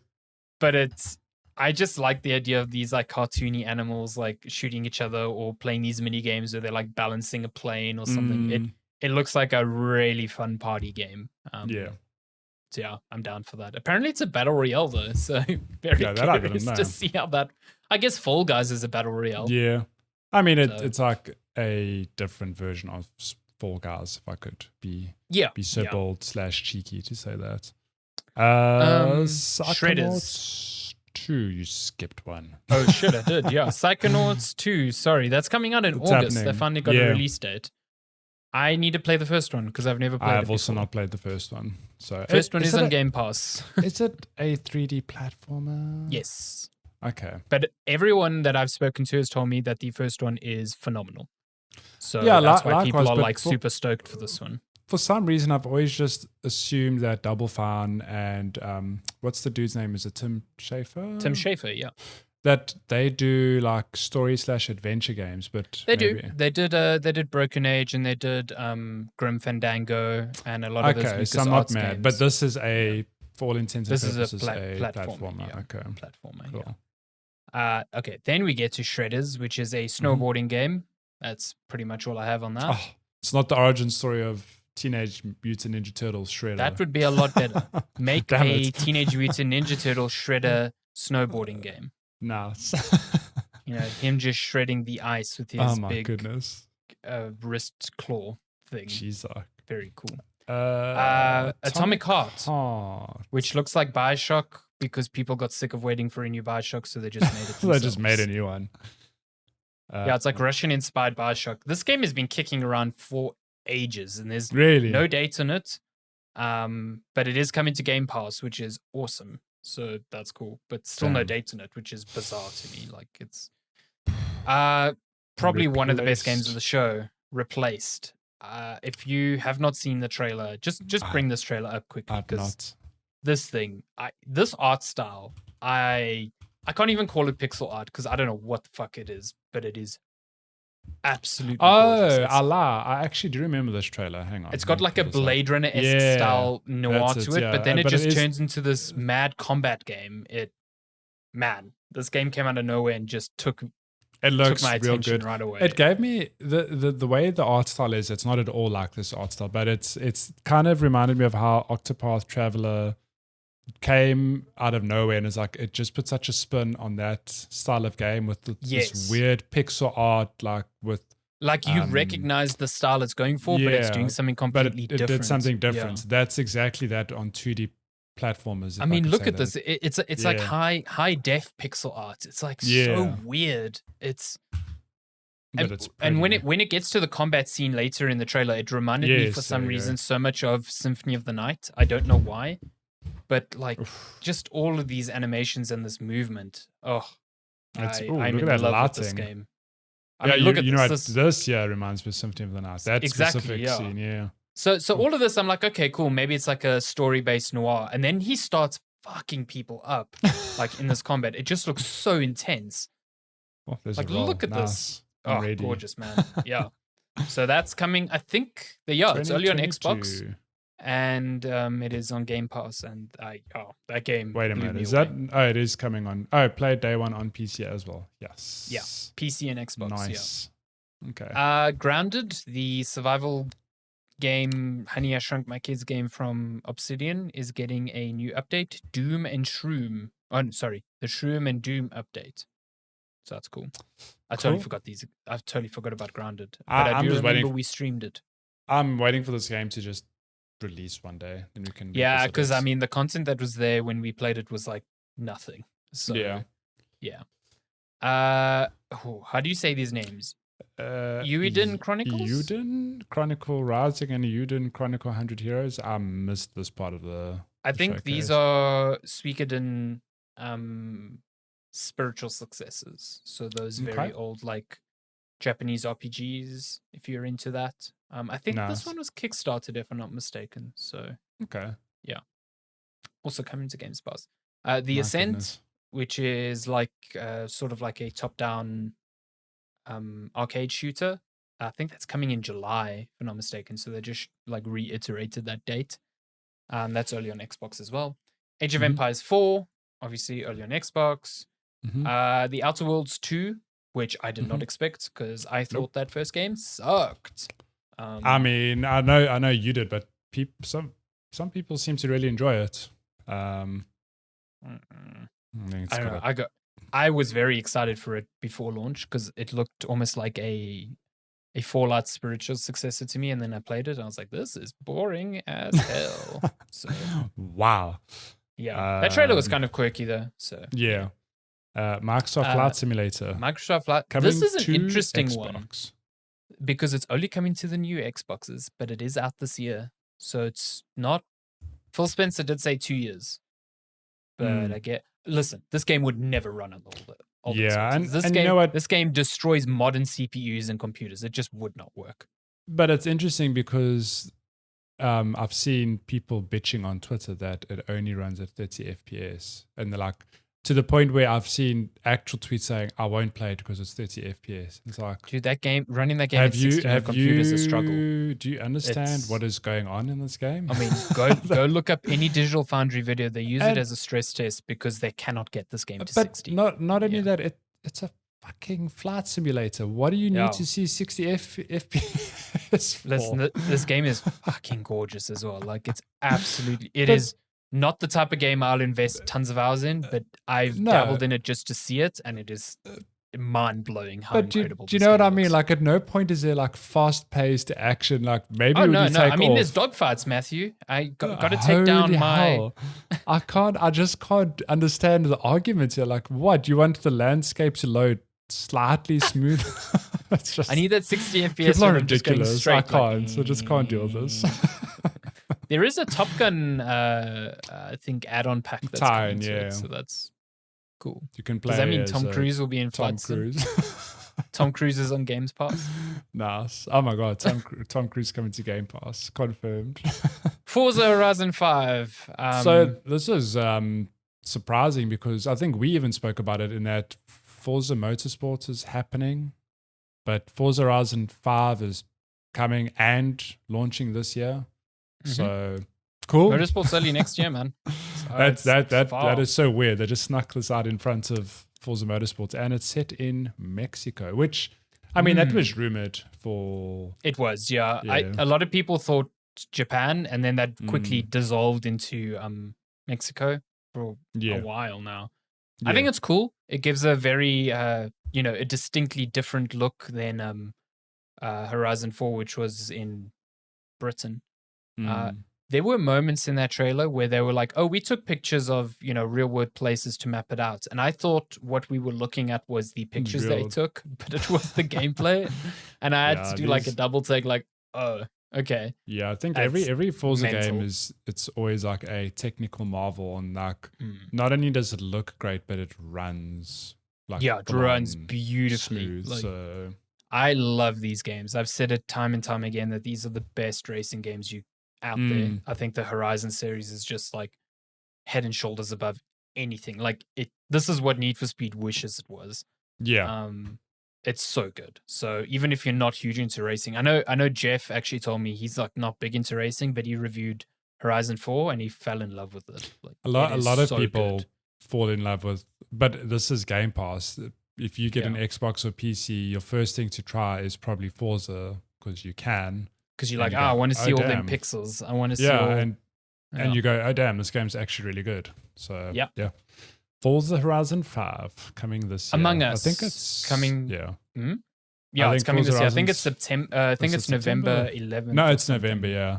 It was funny because I think there was some drama on Twitter yesterday because there was like Xbox Brazil, someone tweeted out saying Halo's coming out November 11. And it was very quick, like, oh my God, is that the release date for Halo? And it was proven like, no, there's a mistake. They meant to say Forza's coming November 11. Yeah, because it was the exact date as Forza. It's like, there's no way Halo's coming out on the same day as Xbox Forza. is coming out with the big double franchises on the same day. Double barrel shotgun of releases. Can you imagine? No. We got another Among Us trailer. Among Us coming to Game Pass. Isn't it already on Game Pass? Apparently not, and I could be wrong, but did the trailer say 15-player lobbies? Which so now this is what confuses me because I'm like, the game is already chaotic with 8 people. How the hell do you deal with 15? Surely people? That means there'll be a third imposter. Yeah, I think there'll be 3 imposters, but that's crazy. 3 imposters will be hard, eh? Yeah, I think that will be a tough thing to keep track of. Dungeons and Dragons Dark Alliance, which looks... That was also shown at Summer Game Fest, can I just say? Yeah, I don't know. We didn't see that in our... Yeah. Cool. I think it's a third person multiplayer dungeon crawler RPG. thing. Yeah. 12 minutes, which I'm super stoked for. Cool. Yeah. No idea what it's about, but I'm keen. Game. Got the voice stylings of Daisy Ridley from Star Wars and Willem Dafoe from Spider-Man. From Spider-Man. He's been in much better forms than Spider-Man, but that's what I remember. It's funny because I'm also like, that really brilliant actor from... Yeah, he was in Spider-Man. Spider-Man, and he was in Speed 2, which really sucks. Oh my... Wow. So yeah. Fun fact, 12 minutes. It's getting development help from a South African studio, 24-Bit Games, where I used to work. Ah, okay. I did not know that. I know people who have been working on the game for a long time now, and makes me sad. Sorry, on that, they also revealed a game last week. You're talking about Free Loves. Oh, is it Free Loves? Sorry, not 24-Bit Games. Free Loves also... It's like a reverse... Shit, I can't remember. It's like you reestablishing like habitats in like Nature, a wasteland. But what's it called? Yeah. Something null. Terra Null. Yeah. And that's South African game coming out sometime. It looks really cool. I mean, the effects work real juicy, real good. Yeah. Juicy. Anacrusis, which is what was revealed at the Summer Game Fest as well. That's the 4-player spaceship Left 4 Dead type thing. Okay. Come to Games Pass. Scorn, which I still really do not want to play because it's got all that weird like body horror noise. I missed this it. trailer. Did they show actual gameplay and stuff? They've shown gameplay before. I can't for the life of me remember. I'm super but I'm with you. Game. It looks like even the name. Gross, I hate it. I hate the name so much. It's it's down. intentionally called Scorn to make you uncomfortable. It's like, gross. What does that mean? Everything about that gameplay trailer just freaked me out. I'm not into it at all. Yeah. Origami 2, the sequel to the like cel-shaded stealth ninja game, looks cool. First one was fine. Looks fun. Sable coming out September. Finally, this game was like Cuphead, man. It was shown at like every Xbox conference, and then every year it was like, is it coming this year? It's like, nah. So more stuff. Hello Neighbor 2 also coming to Games Pass. The Gunk, which was revealed last year, I remember. It's like a third-person platform action game from a big developer. Let me actually just check. The Gunk. I like the name. Yeah. Developer Image and Form, the people who do oh my god, SteamWorld Dig. I actually know exactly what game you're talking about now. Yeah. So that's cool. And then the show closed. But look at this. Arcane never closed a Bethesda show. Ever. First time on Microsoft stage. Microsoft puts them at the end as the big showstopper. And this is why, as much as I don't like the consolidation of all these companies in one, I like that Bethesda, who was looking for a buyer, ended up at Microsoft because Microsoft can fund games from Arcane where they don't have to worry about overall sales. They can just do weird shit, be really good. So this one's strange in that it is a multiplayer or a co-op focused shooter set in a world with vampires, it looks like. And it's called Redfall. Left 4 Redfall 2. Left 4 Redfall 2, yes. There you go. There was just a cinematic trailer, no gameplay to talk of. It is coming in 2022. So I think they said summer, so like a year from now. Yeah. It's weird though because it definitely has a sort of like similar vibe to Deathloop as well. It's 100% reminded me of Deathloop as well. Yeah. At first I thought, is this them announcing Deathloop for Xbox? You know what I mean? Yeah. But then, it looks cool. I mean, it's Arcane, and this is the Arcane studio led by Harvey Smith, so the creator of Dishonored.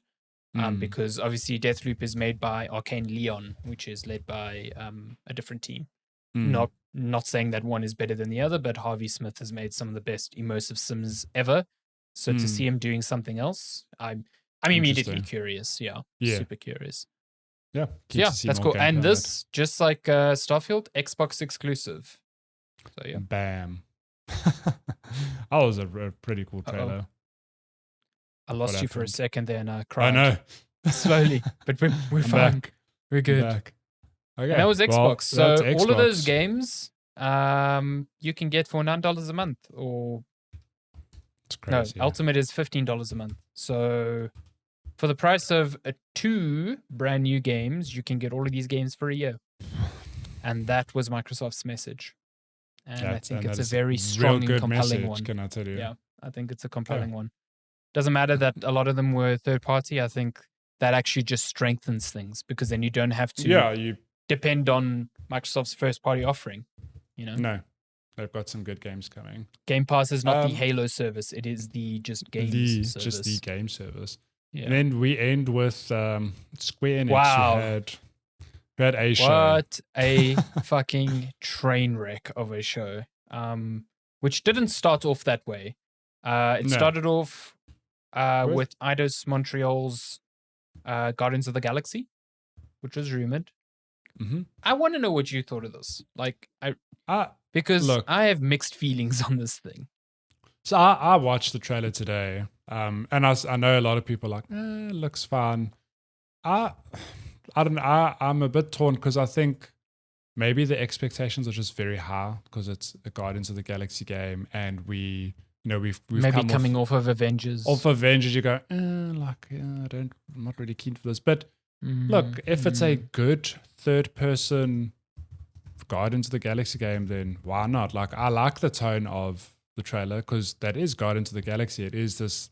It's basically like almost a space western or just a space adventure with good humor and good music. I'm like, yeah, I'm very keen to play a 8 to 15 hour, whatever the hell this is. When you do get to see what it is. And I think they stress that this is a single player game. Yeah. No live service. No microtransactions, no DLC, no nothing. It is, like you said, single player only. So at this stage, I'll say that I'm cautiously optimistic, but like I don't know. What did you think of it? I think, visually it looked good. I think it looked good. I think the gameplay looked a bit weird. It looked a bit like stilted and old. I really like the banter between the characters, and that if they can nail that throughout, that will be really good. Because I thought the interplay between all of them was really, really good. Yeah. And that is, to me, when I watch a Guardians of the Galaxy film, that's what I come for. That's what you're there for, yeah. So what I find interesting is that you only play as Star-Lord. That was, quite a surprise. But you get to control all the other characters through like squad commands, sort of like you won't understand this, but a Mass Effect. It reminds me a lot of that. But I mean, that makes sense, right? Like, how would you make a game where it's like, no, you have to choose, your character. I think that is you have to build levels choice, around, if the person plays Rocket or Drax. It's like, no, you've got one character and you support them with the others. That is the Avengers problem. That is 100% why Avengers feel so crap to play, in my view, because all the levels have to cater for all the characters. So the only way to do that is to make all the characters feel similar. And it does a disservice to those characters. So yeah, I think this is definitely the correct way to go. It's interesting though that they have like RPG elements, like you will choose like dialogue choices, and then like certain characters will remember certain ways you approach certain things. Yeah. So I think Garth, friend of the show, actually said on Twitter, he said it reminded him of Knights of the Old Republic, where it's like a character will remember that, or remember you said or that, and then it will any Telltale game. Exactly, yeah. Yeah, because I said Telltale, and he was like, oh, it's more like KOTOR. And I was like, oh yeah, I forgot they actually had that. Sorry. So, oh geez, that gameplay the gameplay demo they played after the trailer was way too long. It was basically half the show. I didn't watch that, so it was it showed more the game, and that's where I was like, oh, the combat, not super sure on this yet. So, but you got a lot of the banter there, and that banter was top notch. I thought it was quite funny and sharp, and I like the character designs as well because they're more comic inspired. Gamora looks incredible. Yeah, like a space samurai. And I really like Rocket's beard, like his braided beard, really cool. Yeah, so look, I've got my eye on it. We'll see. That's also out soon. It's October 26th. October 26th, yeah. Holy shit. It's like right around the corner. Very cool. Okay, yeah. That sadly was the only interesting thing about this conference. We can fly through the rest. So we touched on Avengers, content coming, Black Panther, War for Wakanda, which this is weird because I think this was meant to come out like a long time ago. I think so. And then Chadwick Boseman. But with Chadwick Boseman's passing, I think they had to be like, well, how do you put this out now without being like, this is a cash grab or something? So I don't know, like... good on them for recognizing that. And I'm sure if that's the case, that definitely wasn't an easy decision to make. But it's Avengers, and I'm like, Black Panther's costume looks cool. The costume looks really cool. I'll give them that. Yeah, costume looks cool. I have no desire to get back into this game. Everything they show, they have to play to the strengths that they have now, because if they alienate the player base they have now, then they lose everything. So this is not the time for Avengers to try and win people back. It is their time to double down on the people that are playing. Yeah, for sure. So obviously the new stuff's not going to appeal to people like you and me who aren't keen on it anymore. So that's fine. Yeah. If you're still playing this, I'm sure this looks fucking cool, but it's not for me at all.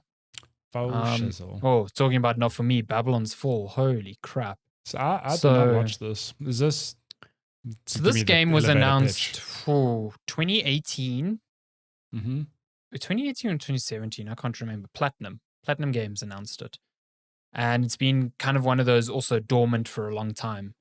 And now it basically got like re-revealed this time as a co-op live service dungeon crawler game.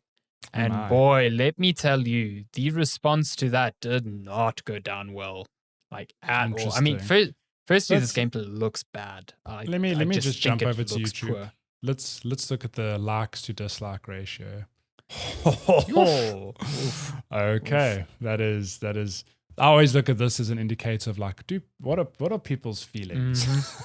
I mean, for audio listeners, 752 likes, 4.2 thousand dislikes on this. I felt really bad for a friend of mine, Michael Hyam at GameSpot. He's busy presenting at E3, and he's been championing this game in the lead up to Square Enix because he was like, he's so hyped to see what Platinum Games is doing. You know, Babylon's Fall is definitely going to be there. And the despair on his face after this press conference was just like, you could tell how disappointed he was. And I think that goes for a lot of people who've been waiting to see this game for a long time. So it just looks bad. I just think it looks not great. And then on top of it, like a live service game, you know, it's completely different to what was pitched originally. Yeah. So yeah, it's coming to PS4 and PS5 and Steam. No release date yet, but nice, interesting. This was another thing that pissed people off. Final Fantasy Originals are getting a pixel remaster. This was a blink and you miss it kind of trailer. It's like 30 seconds long. Yeah, Final Fantasy 1, 2, 3, 4, 5, and 6, I think. All getting pixel remasters. Not entirely sure what that means. I don't know if you have any. I don't know. So what I was telling you is that these games exist on these platforms. So when they say a pixel remaster, I don't know what that means. Just like I'm actually speechless. Like what do you mean? I mean, it would have been nice if they showed off. I mean, they showed off 20 minutes of Guardians of the Galaxy, but they dedicated 30 seconds to these 6 games. So okay, so that was one thing. But then the thing that really pissed people off is that it's only coming to PC and mobile. Like, why is this not on console? Why is it not on Switch? Chaos, some would say. We'll get to that later. God, we'll get to that. Anyway. Life is Strange, True Colors, the next game in the pretty popular, I'd say, narrative series. I think this franchise does have like a pretty big cult following. Like, I think so, huge fans. Definitely. Yeah. I think what's cool about this is obviously True Colors is I think it's the 3rd one in the series, but they're also remastering the first 2 that will come out. And it's coming later this year. Yeah, so you can really catch up on the whole series if you've missed out. I do like that one of the main character's power in what's it called? True Colors is empathy, which is real. I saw a lot of people giving it shit on Twitter, like that is a superpower. Empathy is a superpower in games because real gamers have no idea what empathy actually is. Exactly. I was just like, wow, yeah, shit. My goodness. Got him. But yeah, narrative adventure. This game is really good at telling complex stories. So stories, yeah. I do kind of want to play the remastered collection because I kind of want to get in on this and see what everyone loves about these games. So yeah. What I find interesting is that isn't Tell Me Why made by the same people? Yes, it's and that, Don't Nod. Yeah. And that came out last year, and like already this year there's the next. Oh, no, wait. Okay, so Don't Nod made the originals. This 3rd one is being made by Deck 9. Okay. So okay. Yeah, I think that does ring a bell. Let me just check. Because I'm just like, how do you turn around? So yeah, Don't Nod made 2 big games like Life is Strange, Vampire, Life is Strange 2, Twin Mirror, and Tell Me Why. Yeah. Okay. But it is Deck 9.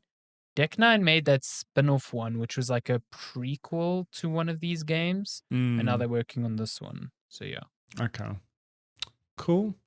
Legend of Mana. I think this was Mana? already announced. They just showed off a Yeah. new trailer. The Legends of Mana remaster is coming on June 24th, so soon. Nice. I have no idea what this is. War of the Visions Oh and yeah, Final Fantasy they had a collaboration. whole. So straight after the Babylon's Fall mess, Square Enix was like, now here's a segment and all our games coming to mobile, and it was just like you could see the excitement just plateau and then just like dive bomb on Twitter. It was a complete shit show, like a real mess. It's okay. Sorry, Bravest it's Exvius, yeah. Yeah. Okay, cool. Gacha Nier's games. Nier's coming to. This is also a game that has been announced already, but they just had to show it again. Nice. Hitman Sniper. I think also a game that had been announced already. They just showed a new trailer. Okay. So yeah, that's coming. And then I think the big show closer was meant to be this big thing that had sadly leaked beforehand.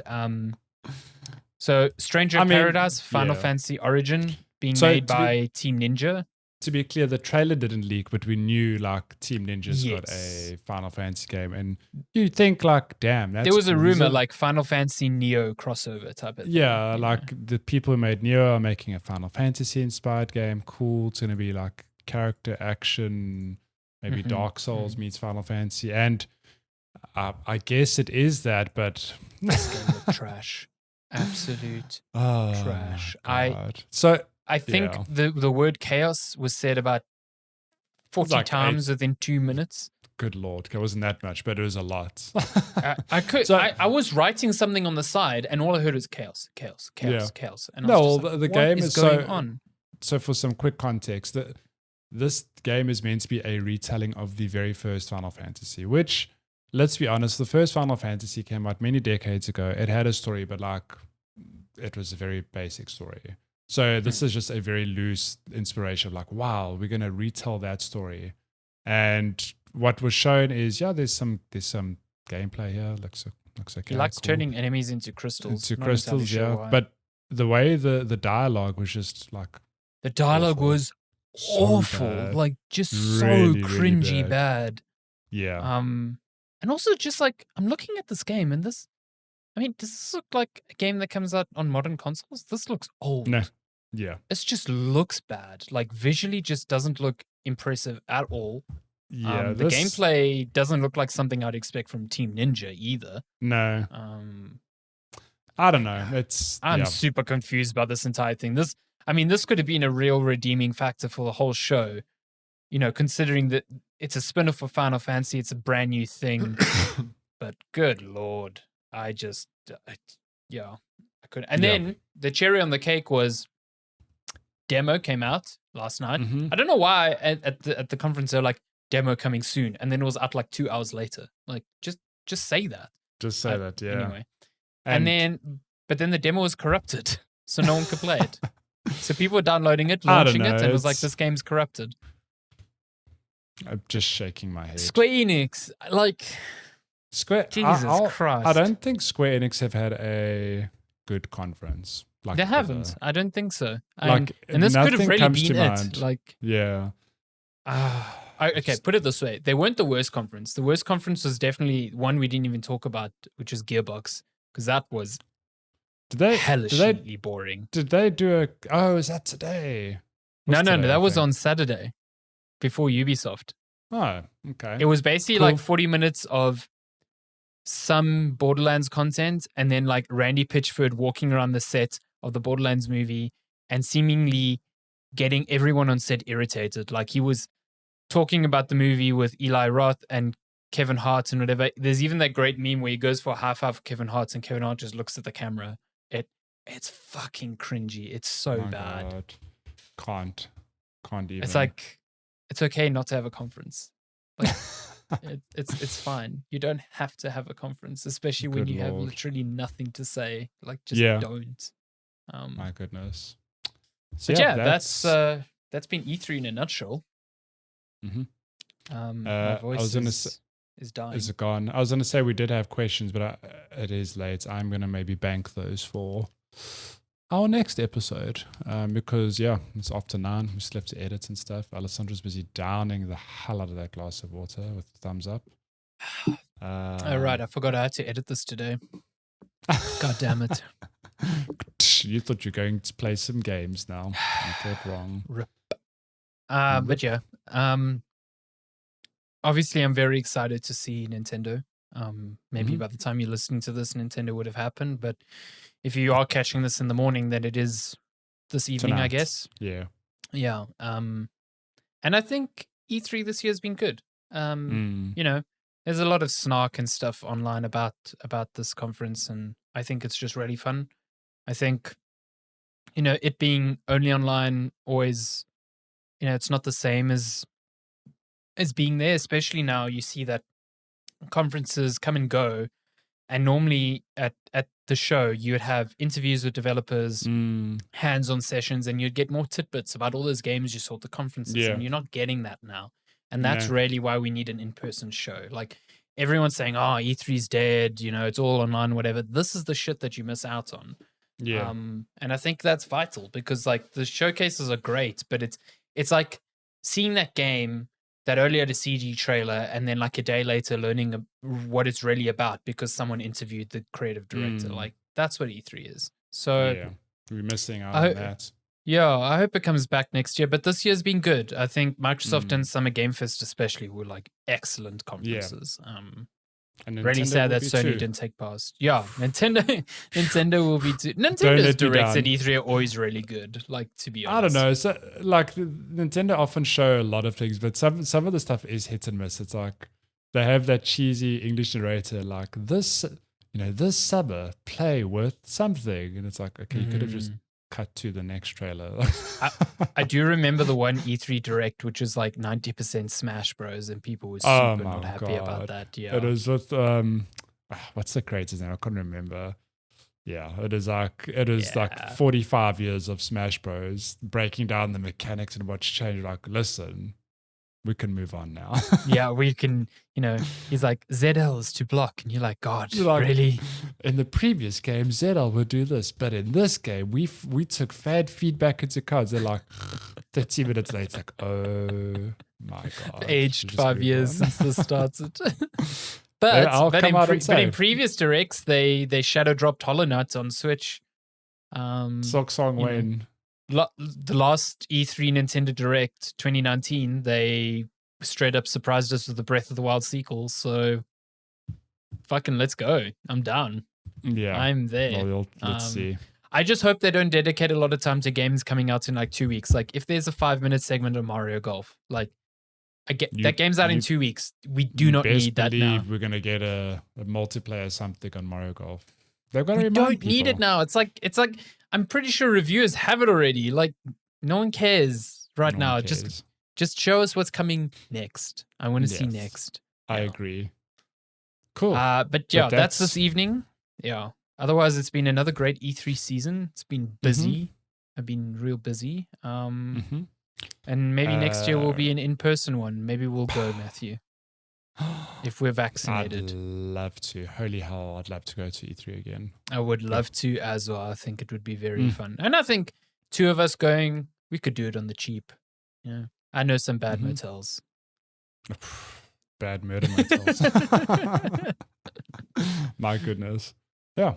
But yeah, thanks for listening, guys. I think, so this coming next episode, it's a big question mark. We don't know.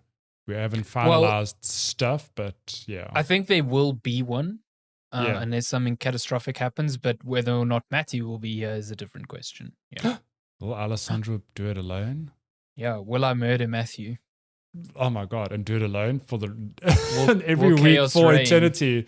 Yeah, Matthew's still MIA, but maybe next week. Maybe next week he'll come back. Who knows? Maybe next week. Stick around. Yeah. We'll let you know closer to the time. But yeah, they just wants to kill chaos. That's it. If I never hear that word again. Oh my God. But we will have an episode next week, so don't worry about that. And then you'll have Matthew's more familiar backgrounds from then on, because he'll be back in very cold Johannesburg. Nice. What are you streaming this week? I don't know if I am, to be honest, because Wednesday's a public holiday, and because we're driving back, like I've got admin, packing, tidying up, doing a whole lot of stuff. So okay. Did you end up streaming Ratchet and Clank last week? I did, like first 2.5 hours, which we'll get to talking about. Sure. Yeah, funny enough, all E3 stuff came at a time where I've been playing lots of games. So surprise. Yeah, we'll chat about those this weekend because I'm pretty sure what we're playing won't change from now and then. No, but yeah, definitely not. Thanks so much, as always, for listening. Wherever you are, leave us a rating, leave us a like if you can, if you want, if you didn't.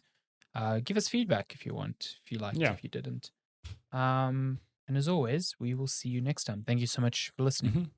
Cool. Okay, bye.